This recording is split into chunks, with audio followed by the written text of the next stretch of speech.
Pada pembahasan yang berikutnya akan kita pahami tentang pembahasan dari mat far'i. Ya. Kalau tadi sudah kita pahami bersama mengenai mat asli adalah mat yang seluruhnya dibaca panjang 2 harokat karena ia sesuai dengan tabiat aslinya, ya, hukum 2 harokat. Nah, untuk mat far'i ini terdapat perbedaan kadar panjang cara membaca. Nah, terlebih dahulu kita pahami tentang pengertian dari mat far'i.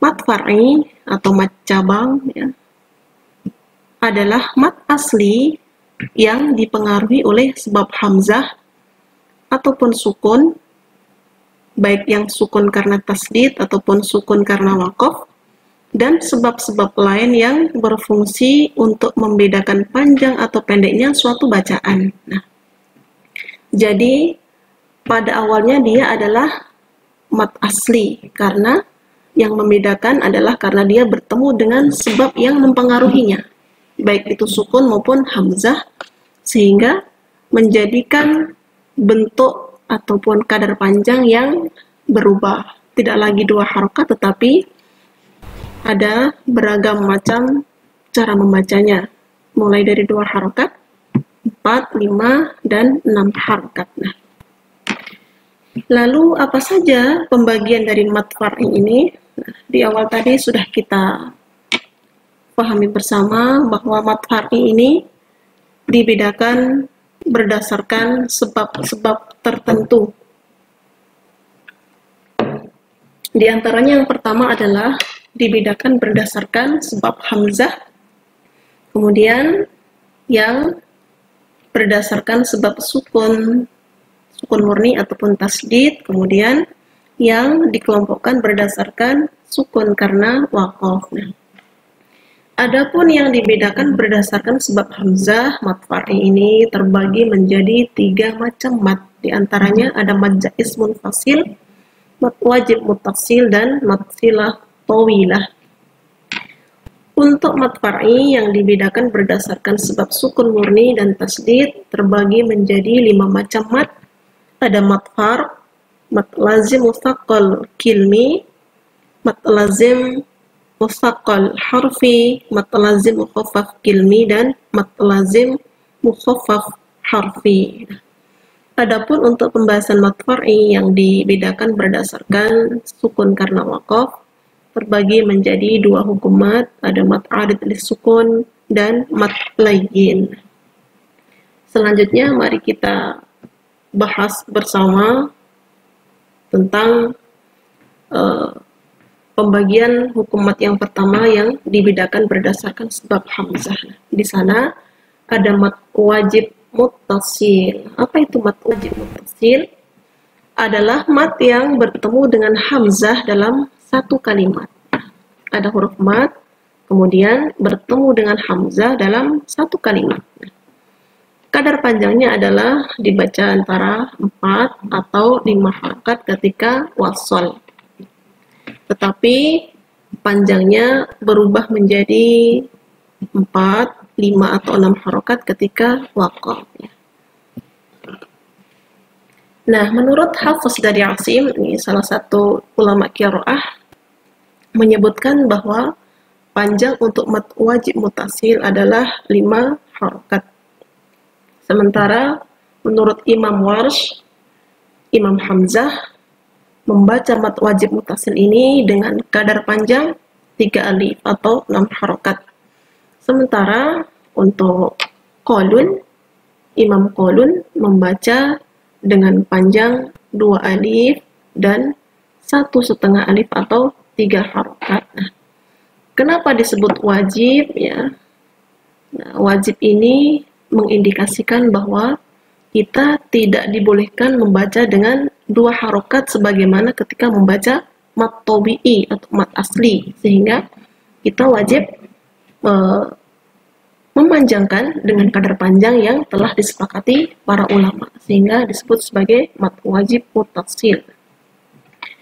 Apa saja contoh untuk mat wajib muttasil? Nah, kita lihat pada kalimat yang di bawah ini. Kita baca A'udzu billahi minasy syaithanir rajim. Bara'atum minallahi wa rasulih. Pada kata bara'atun, ya, ada huruf alif di situ, kemudian bertemu dengan hamzah dalam satu kalimat bara'atun, sehingga kita menyebutnya sebagai mad wajib muttasil. Nah, kita baca ketika wasal tadi ada beberapa pilihan untuk membaca panjang. Kita baca dengan 6 harokat. Kita ulangi lagi. Bara'atum minallahi wa rasulih. Idza jaa nasrullahi wal fath was-samaa'i dzatil buruj. Ya. Kemudian untuk yang pembahasan berikutnya adalah pada mad far'i yang dipengaruhi oleh sebab hamzah terdapat mad jaiz munfasil. Apa itu jaiz munfasil? Nah, mad jaiz munfasil adalah mad yang bertemu dengan hamzah dalam kata yang terpisah. Berbeda dengan wajib mutasil, kalau wajib tadi bertemu dengan hamzah dalam satu kalimat. Kalau yang ini adalah terpisah kalimatnya. Kemudian dibaca panjang antara 4 sampai 5 harokat. Nah, 4 sampai 5 harokat ini ketika wasol ya. Nah, kemudian ketika waqaf panjangnya berubah menjadi 2 harokat kembali ke hukum asalnya seperti mad tabi'i. Karena jaiz ini artinya boleh, sehingga boleh memanjangkan antara 4 atau 5 harokat ketika wasol.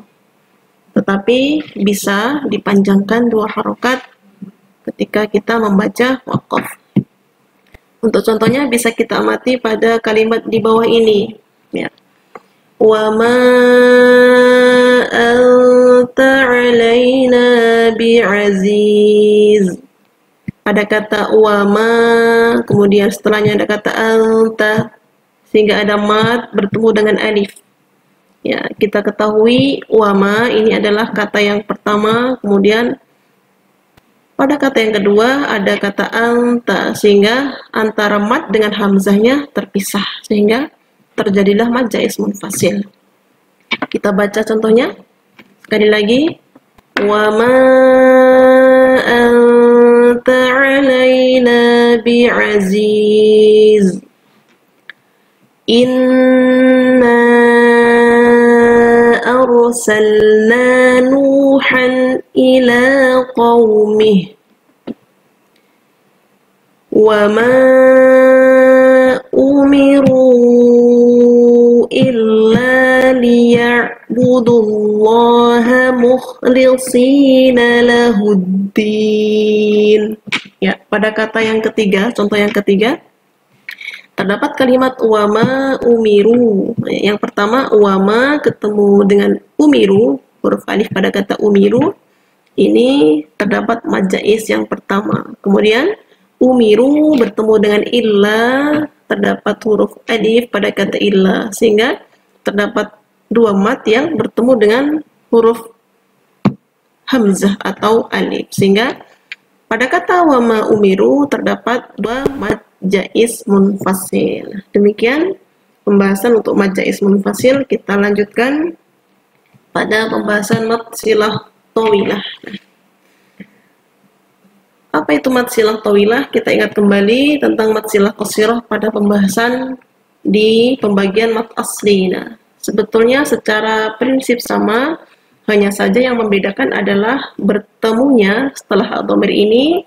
Kalau mad silah qasirah adalah bertemu dengan seluruh huruf hijaiyah kecuali alif. Nah, akan tetapi kalau di dalam mad silah tawilah adalah ketika ada dhamir yang sesudahnya bertemu huruf hamzah. Nah, huruf hamzah dalam kata yang terpisah. Itu yang membedakannya. Kalau silah tawilah justru harus bertemu dengan hamzah. Kalau mad silah qasirah tidak boleh bertemu dengan hamzah, melainkan harus bertemu dengan huruf selain hamzah.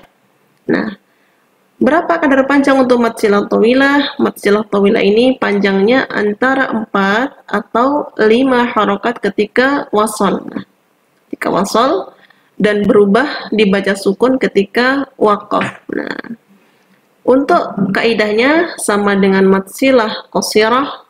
Jadi huruf sebelum hak dhamir ataupun setelahnya tidak boleh huruf yang sukun, tetapi harus huruf hidup. Nah, kan tetapi untuk panjangnya ini yang membedakan, kalau silah qasirah wajib 2 harokat, kan tetapi kalau silah tawilah antara 4 atau 5 harokat. Namun ketika dia dibaca dengan waqaf, baik mad silah tawilah ataupun mad silah qasirah ini berubah menjadi sukun. Untuk contoh mad silah tawilah, kita perhatikan pada kalimat berikut ini, kita baca bersama. Yahsabu anna malahu akhladah. Ini membaca wasol. Min dunihi idza hum yastabshirun. Kita baca contoh yang terakhir. Kana miqdaruhu alfasanah. Itu tadi membaca dengan kaidah wasol. Lalu bagaimana membaca ketika waqaf sehingga mad silah tawilah ataupun mad silah qasirah ini berubah menjadi sukun? Nah, misalnya ini pada contoh yang pertama terdapat malahu akhladah, sehingga kalau kita baca waqaf seumpamanya seperti ini. Yahsabu anna malah. Jadi pendek hak dhamirnya. Atau contoh yang kedua, min duni. Pendek juga. Dan yang terakhir, kana miqdaruh. Nah, pendek semua. Demikian untuk contoh mad silah tawilah. Kita lanjutkan pada pembagian mad far'i yang dikelompokkan berdasarkan sebab sukun murni atau tasdid. Nah, apa saja macamnya? Untuk yang pertama adalah mad farq, ya. Mad farqin atau mad farq adalah mad lazim yang bertemu dengan tasdid. Nah, terdapat mad lazim yang bertemu dengan tasdid. Lazim dalam kaidah ilmu tajwid ini kedudukannya adalah melebihi wajib. Ya, wajib. Sehingga lazim ini tingkatannya adalah yang paling tinggi di antara kadar panjang untuk mad-mad yang lain, karena dia harus dibaca 6 harokat dan tidak boleh kurang atau melebihi kadar panjang ini. Tapi 10 ulama qiraah sepakat bahwasanya untuk mad lazim wajib dibaca dengan kadar panjang 6 harokat. Nah, kemudian kita amati sekali lagi tentang pengertian mad farqin tadi adalah mad lazim yang bertemu dengan tasdid. Dan cara membacanya dengan memanjangkan hamzah istifham sepanjang 6 harokat, kemudian diidghamkan pada huruf berikutnya. Berarti sebetulnya tersusun dari 2 hamzah. Ya. Hamzah yang pertama disebut sebagai hamzah istifham, kemudian hamzah yang kedua ini dibaca idgham. Nah, contohnya hanya terjadi pada 2 kata di dalam Al-Quran, diantaranya terdapat dalam surah Al-An'am dan surah Yunus. Satu lagi di surah An-Naml. Jadi kalimatnya sama, hanya saja tidak banyak di Al-Quran. Yang pertama ini terjadi pengulangan 2 kali di surah Al-An'am, jadi kalimatnya tetap sama. Kita baca. Qul dzakaraini harrama amil unthayain. Pada kata al-dzakaraini ini pada dasarnya tersusun dari kata al-dzakaraini. Jadi ada hamzah istifham, tetapi kita membacanya dengan seperti membaca tashil, tidak terlalu jelas, sehingga panjangnya 6 harokat tadi. Kita baca sekali lagi. Qul adzakaraini harrama amil unthayain. Contoh yang berikutnya kita baca. Qul Allahu adzina lakum. Qul Allahu adzina lakum. Demikian, Allahu a'lam. Kita lanjutkan pada pembahasan untuk mat yang berikutnya dalam pembagian mat far'i yang berdasarkan sebab sukun murni ataupun tasydid, tetapi karena pembahasan untuk mat lazim baik yang mustaqal harfi, mustaqal kalimi, mustaqal mukhaffaf kalimi dan mukhaffaf harfi ini terkait dengan huruf-huruf muqatta'ah, sehingga ada baiknya kita pahami bersama untuk pengertian huruf muqatta'ah dalam Al-Qur'an. Nah, apa itu huruf muqatta'ah? Jadi huruf muqatta'ah adalah huruf-huruf atau rangkaian huruf yang terdapat dalam sebagian permulaan surah yang disebut sebagai fawatihus suwar. Jadi terdapat rangkaian huruf yang biasanya Allah tempatkan atau letakkan di awal sebagian surah dalam Al-Quran yang jumlahnya adalah 29 surah, yang mana 29 surah di Al-Quran ini adalah diawali dengan huruf-huruf muqatta'ah ini. Nah, adapun jumlah potongan dari huruf muqatta'ah ini dalam Al-Quran sebanyak 14 huruf yang disatukan dalam kata berikut, ya. Kata berikutnya nasu hakimun qit'an lahu sirrun, ya, gitu ya. Sehingga kalau kita hitung ada nun, shad, ha, kaf, ya, mim, qaf, ta, ain, lam, ha, sin dan ra yang seluruhnya berjumlah 14 huruf. Nah, huruf potongan di dalam Al-Quran ini disebutkan dalam 14 bentuk, ya, sebagai berikut. Misalnya kita temukan di surah Al-Baqarah terdapat huruf muqatta'ah di awal ayat alif lam mim, seperti itu. Nah, kemudian di surah Al-A'raf bisa kita dapatkan mungkin alif lam mim shad, dan seterusnya. Untuk latihan bagaimana cara membaca yang benar, mungkin kita akhirkan, karena terlebih dahulu kita harus memahami satu persatu pembahasan dari mat far'i yang dibedakan berdasarkan sebab sukun murni tadi. Nah, baiklah, kita lanjutkan pada pembahasan mat dalam huruf potongan tadi. Nah, dari kesimpulan yang sudah kita pahami tadi, seluruhnya ada 14 huruf muqatta'ah. Nah, apa saja itu? Untuk huruf alif ini ukuran panjangnya tidak ada, sehingga jenis matnya dia tidak disebut sebagai, tidak ada mat dalam huruf alif ini. Sehingga ketika menemukan susunan huruf muqatta'ah, maka kita tidak boleh memanjangkannya, melainkan membaca harus serupa dengan bunyi aslinya huruf alifnya. Kemudian pada kata ha, ya, to, ro ini memiliki kadar panjang 2 harokat, sehingga apabila nanti menemukan susunan huruf yang terdiri dari huruf ha, ya, to, dan ha, dan yang terakhir ro ini harus kita panjangkan 2 harokat. Nah, jenis matnya disebut sebagai mat tabi'i yang harfi. Misalnya to, ha, nah, tersusun dari 2 huruf to dan ha, sehingga disebut sebagai mat tabi'i harfi. Adapun yang untuk huruf sin, nun, qaf, shad, lam, kaf dan mim, atau biasa disebut sebagai naqasu asalukum, ya, biar lebih mudah untuk membacanya. Nah, ini wajib dibaca panjang dengan kadar 6 harokat.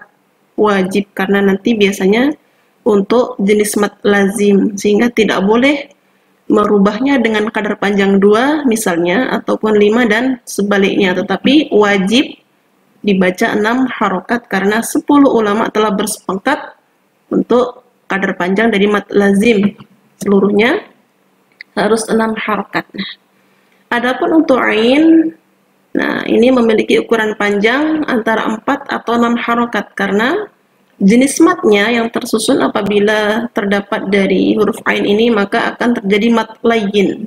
Nah, misalnya pada kata ain sin qaf di surah Asy-Syura ini kan hamim ain sin qaf itu kan. Nah, sehingga panjangnya haruslah 6 atau 4 harokat karena disebut sebagai mat layyin.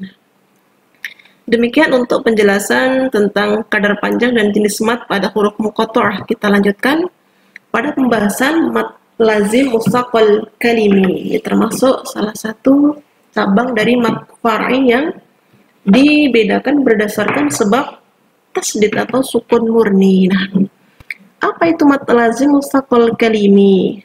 Yaitu apabila ada mat yang bertemu dengan huruf yang bertasydid dalam satu kalimat. Ada huruf mat kemudian bertemu dengan huruf yang bertasydid dalam satu kalimat. Kadar panjangnya adalah 6 harokat. 6 harokat. Kita baca dan perhatikan pada kalimat yang di bawah ini. Nah, wa ma adraka mal haqqah. Pada kata yang diberi warna merah itulah contoh dari mat lazim mustaqal kalimi. Dibaca panjang wajib 6 harokat. Ada huruf mat pada kata ha di situ. Kemudian bertemu dengan huruf tasdid pada huruf qaf sehingga terjadilah mat lazim mustaqal kalimi karena dia dalam bentuk kalimat bukan huruf ya. Tersusun dalam kalimat ya atau kata ya. Kemudian contoh yang berikutnya fa idza ja'atil tammatul kubra. Ya, masih sama dengan kaidah yang pertama, ada huruf mat, to-nya, huruf matnya, ada alifnya di situ. Kemudian bertemu dengan mim yang bertasdid ya. Dibaca panjang 6 harokat. Yang berikutnya fa idza ja'atis shakhah. Ya. Pada kata as-shakhah ada huruf mat, huruf alif di situ. Kemudian disambut dengan huruf yang bertasdid. Setelahnya ada huruf kha yang bertasdid sehingga dipanjangkan dengan kadar 6 harokatnya. Demikian untuk penjelasan dari mat lazim mustaqal kalimi. Kita lanjutkan tentang mat lazim mukhaffaf harfi. Mukhaffaf harfi. Jadi kalau mustaqal tadi yang bertasdid, untuk yang mukhaffaf ini adalah yang sukun. Kita perhatikan untuk pengertian dari mat lazim mukhaffaf harfi adalah mat yang bertemu dengan sukun yang terjadi dalam rangkaian huruf muqatta'ah ya. Ada huruf mat kemudian bertemu dengan huruf sukun yang terjadi dalam rangkaian huruf muqatta'ah.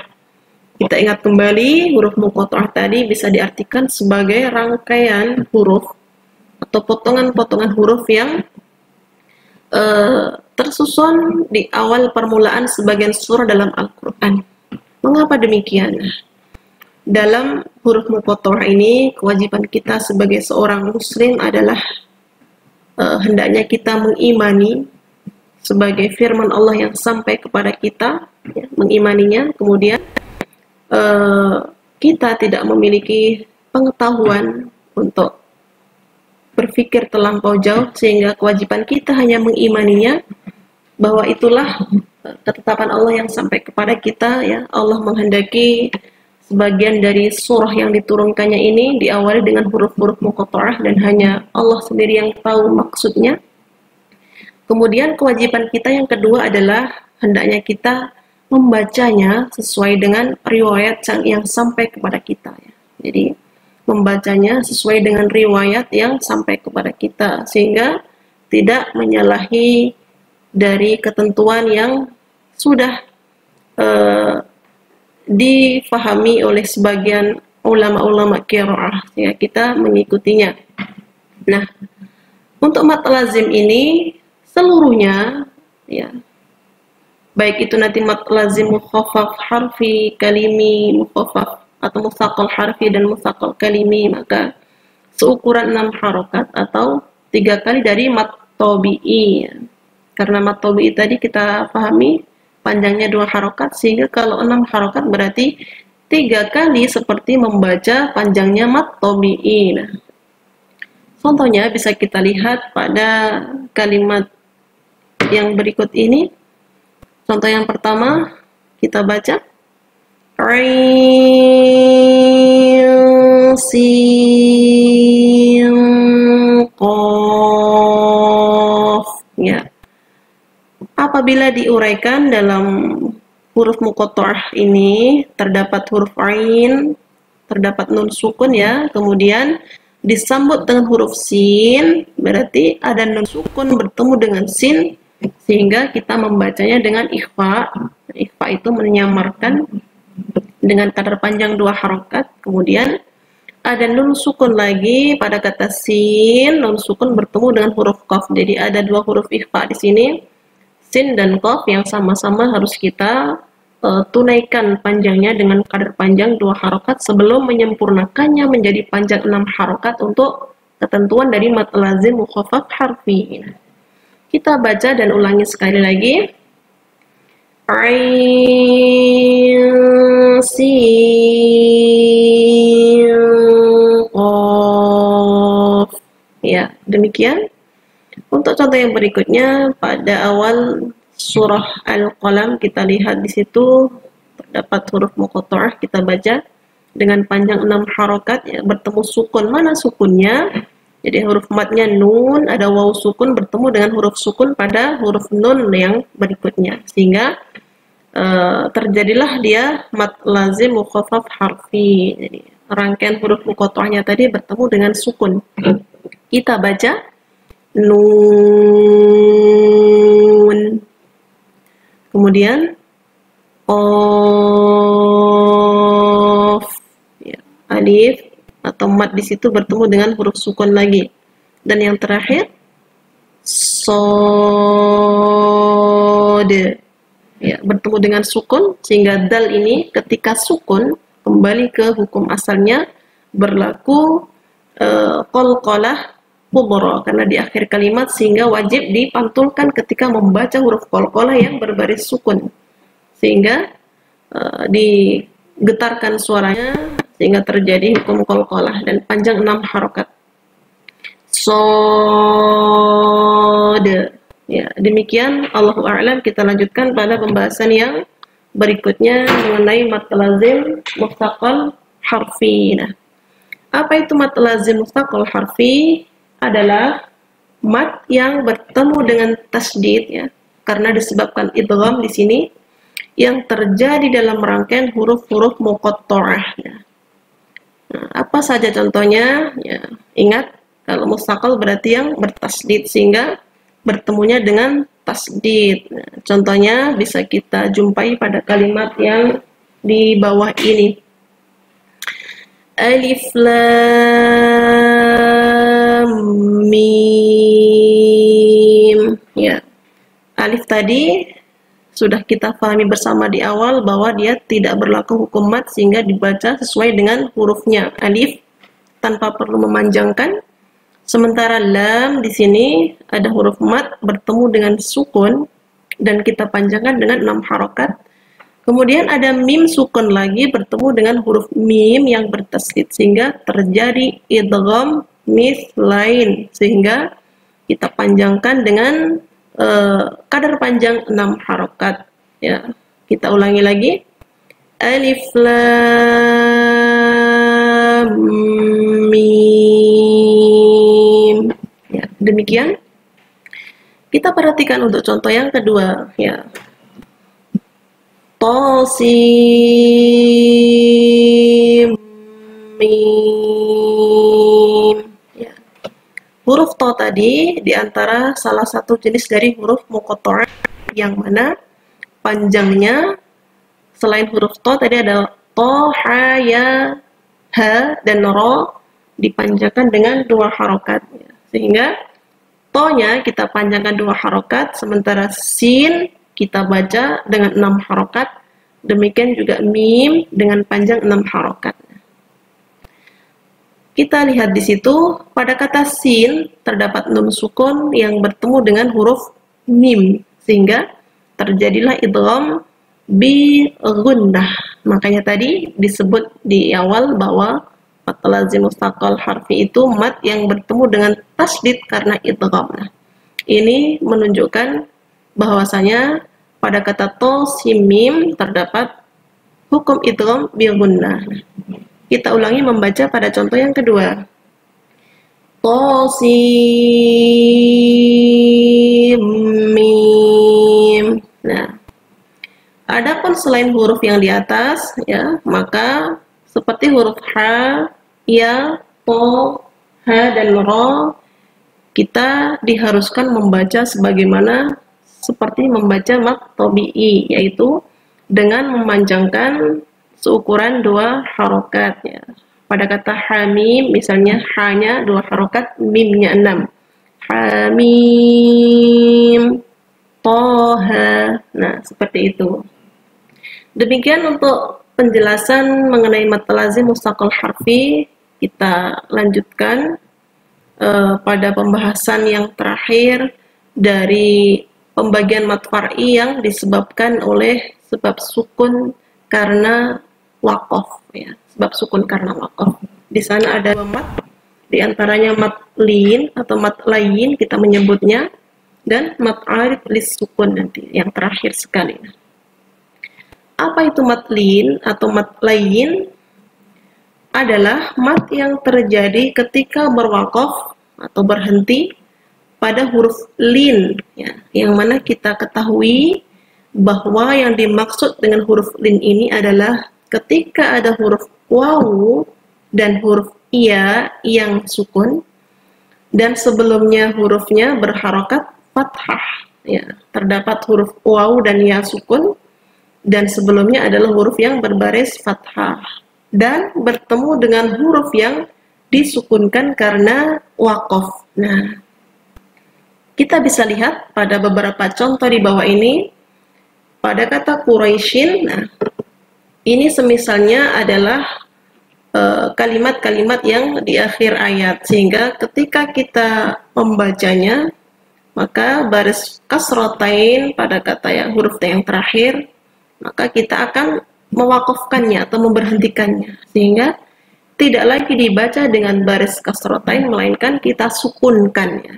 Kita baca sukun, sehingga dipanjangkan dengan antara 4 sampai 6 harokat. Kita baca Quraisy, ya. Kemudian wasoif. Nah, ada ya sukun di situ sebagai huruf matnya, kemudian bertemu dengan huruf yang disukunkan, huruf fa yang kita sukunkan, sehingga kita wakafkan di situ dan menggantinya dengan panjang 6 harokat atau 4 harokat dibolehkan juga. Kita baca contoh yang berikutnya. Al-bait, khawf. Ya, demikian untuk contoh dari mat lain. Semoga bisa difahami bersama, dan kita lanjutkan pada pembahasan mat yang terakhir dari mat far'i. Ada mat arid lis sukun ya. Ini sama dengan mat lain yang disebabkan sukun karena waqaf ya. Sebetulnya sukunnya tidak asli, tidak murni. Hanya saja kita membacanya dengan sukun karena kita waqafkan ketika membacanya ya. Apa itu pengertian dari mat arid lis sukun? Mat arid lis sukun adalah mat yang bertemu dengan huruf yang disukunkan karena waqaf.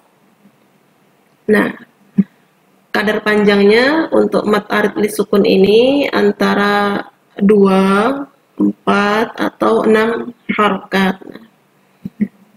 Mat arid lis sukun sangat banyak dan sering kita jumpai di ayat-ayat Al-Quran ya.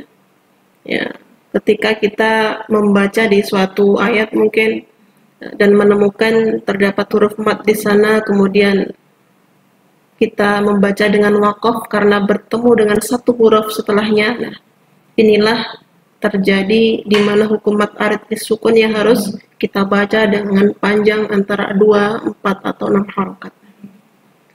Kita perhatikan pada contoh yang berikut ini. Wailul lil mutaffifin. Pada awalnya ini adalah sebagaimana seperti mad tabi'i kalau kita membacanya dengan wasol, ya. Wailul lil mutaffifina. Jadi membacanya dengan wasol pastinya 2 harokat. Tetapi kalau kita wakafkan berubah jadi 6. Yang tadinya wailul lil mutaffifina menjadi wailul lil mutaffifin. Ya. Bisa berubah jadi panjang ya, karena ada sebab yang mengubahnya, sebab sukun tadi. Contoh yang berikutnya, in kuntum shadiqin. Ya, yang aslinya kalau kita uraikan untuk seperti mad tabi'i dibacanya in kuntum shadiqina menjadi shadiqin. Dan yang terakhir, wa huwal azizul hakim. Ya, yang aslinya kalau mad tabi'i kita baca wa huwal azizul hakim, 2 harokat saja, tapi karena ada sebab sukun karena waqaf kita panjangkan jadi 6 seperti wa huwal azizul hakim.